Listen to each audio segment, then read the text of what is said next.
Hello and welcome to Teacher Inspiration Station. In today's video, I want to share with you a fun, unique twist on the traditional Easter egg hunt. Now, this is something that I do not do every year, but whenever I do it, the children love it, and it is one of those activities that they remember for years.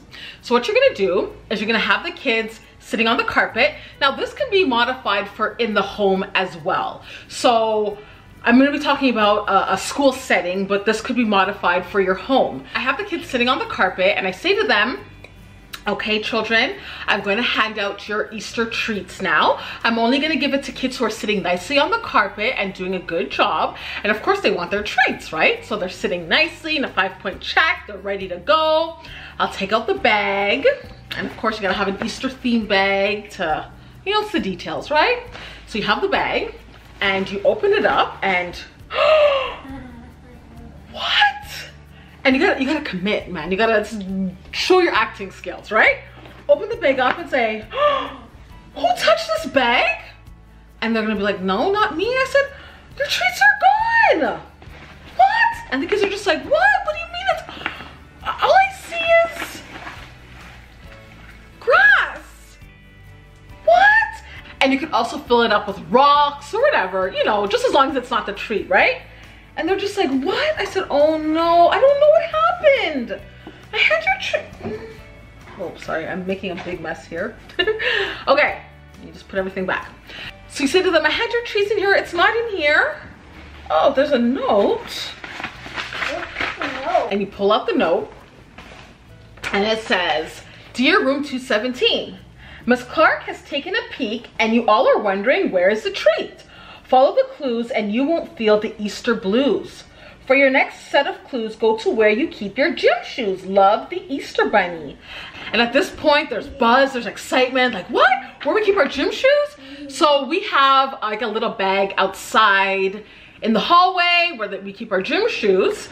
So as a class, we all get up and you have to remind them to be quiet and you know all that because they're excited, right? But they want to hear the clues, they want to get their treats, so you do have that carrot, haha, carrot, get it? You do have that dangling over them, right?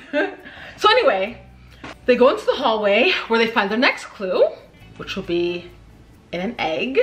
These eggs are so cute. I got them at Dollarama, but you can get them anywhere, Dollar Tree, anywhere. They just have like a nice little shine to it. Ooh.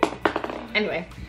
So open it up and their next clue says, good job, detectives. Soon you will thank me bunches. Go to the space teachers eat their lunches.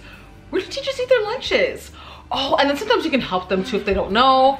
A lot of teachers eat their lunches in the staff room. Let's go to the staff room. So we're going together to the staff room. Now I have to say, in some locations, you have to maybe make a couple of kids go around and find the clue, because if you have like 20 kids in the staff room, like if people are in there like needing some quiet and you have 20 kids in there making noise looking for eggs, it's just inconsiderate. So what I do is we all go together, but for some locations I just send 2 kids to just go. And then sometimes I will guide them too, like I might be in this area, like just so that they're not wandering around and you know what I mean. So that's just a little bit of a tip there. So anyways, next clue, where teachers eat their lunches at the staff room. So we go to the staff room and there we find the next clue. And I have someone open it up. And they all want a chance to open it up. So if you say to them, okay, I'm only gonna put quiet kids, calm kids, then, you know, that helps lower the energy and the excitement. So anyway, you open it up and then it says, you are really smart. Go now, take a look at the place you can choose a book. Where do you choose a book? The library, of course, the library. And we go on our way upstairs to the library where they will find their next clue. And it says, you're almost done. This is fun. Go to where you like to run. Where do you guys like to run? A lot of them say we like to run outside, and some kids will say the gym. And in this case, I'm hiding it in the gym. So they go to the gym and where they find their last clue. Actually, it's not the last clue. Actually, I don't know. We'll see. So they found the next clue and it says, you're doing well. Good for you. Go to where Miss Clarke likes to share a book or two. Where does Miss Clarke like to share books? In our classroom on the carpet. rocking chair. So we go back downstairs to our classroom, and there on the rocking chair is their treats, which in this case I'm giving them like a little Kinder egg. So I'll just put it in like a little bag, maybe like fill the bag up with something and have the egg sticking out or something, and then the bunny on top. I don't know, haven't decided, but it'll be a nice presentation on the rocking chair. And that's where they'll find their last clue, which says, "Good job, detectives. You found your treats. Oh, what fun. Now your hunt is officially done. Happy Easter, love, the Easter Bunny." And so then we give them the treats, and they, in this case, like I said, it's the Kinder egg, and I'm telling you, it's fun. It keeps them busy. Like they eat the chocolate and they put the toy together and they play with the toy. It's a great like 20 minutes spent on them doing it, right? So anyway, bring some literacy in there and some STEAM and STEM and all that good stuff.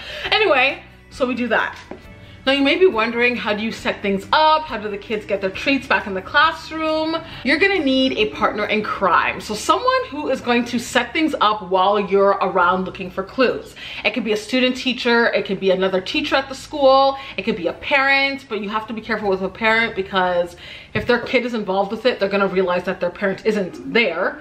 So the parent could say, "I just need to use the washroom, I'll be right back," and they can go set it up and then come and join us right away. Well, in my case, I usually use student teachers, but if you have a teacher that you know they have a prep and they're on your floor, you can just say, you know, around 2 o'clock, can you just put this on my rocking chair and then close the door? And like everyone at my school is mad cool. I don't imagine anyone saying, no, I can't do that, unless they really couldn't do it.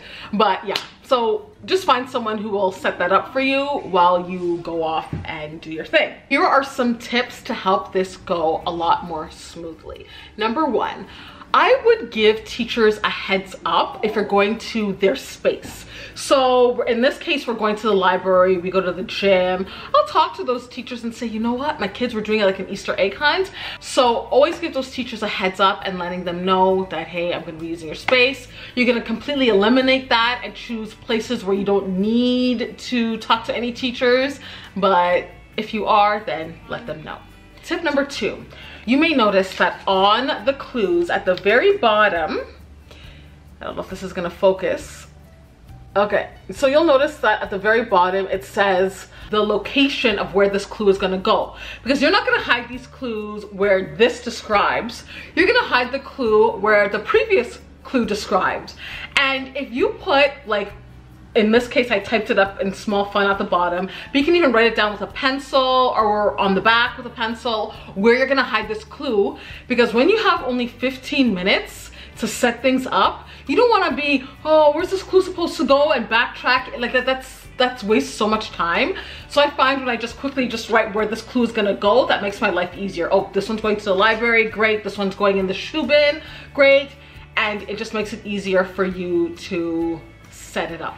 Tip number 2, if you're doing this, keep it to about 4 or 5 transitions, because if you have like 10 where they're going to the library, they're going to the gym, they're going outside, they're going here, they're going, if you have too many, it's too long, they get tired, and then it kind of starts to be a management issue because it's too much transitions up and down the stairs, up. So I only do 4 or 5. Keep it simple and don't complicate things.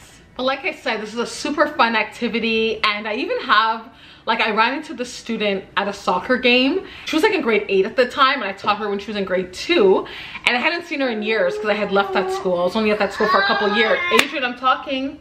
Thank you. I was only at that school for a couple of years, so she comes up to me and she said, oh, are you Miss Clarke? And we were talking for a bit, and then she said, oh, do you remember the Easter egg hunt? And like, I was like, oh, you remember that? So I know that a lot of kids do remember this activity. It's really fun, and again, like I said earlier, you can modify this for your home as well and do it with your children.